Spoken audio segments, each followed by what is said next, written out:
Sa ulo ng mga balita. Pag-angkat ng asukal pansamantala munang ititigil hanggang kalagitnaan ng 2026. DOH nadiskubre ang halos 300 na ghost health centers. Listahan isusumite sa ICI sa Biyernes.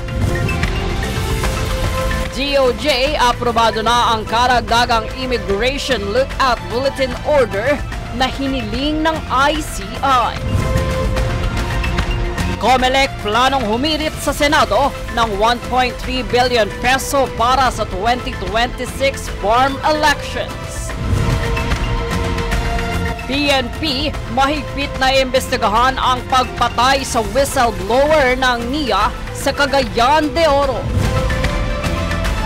Ex-PCSO General Manager Garma nais patawan ng NBI ng red notice mula Interpol.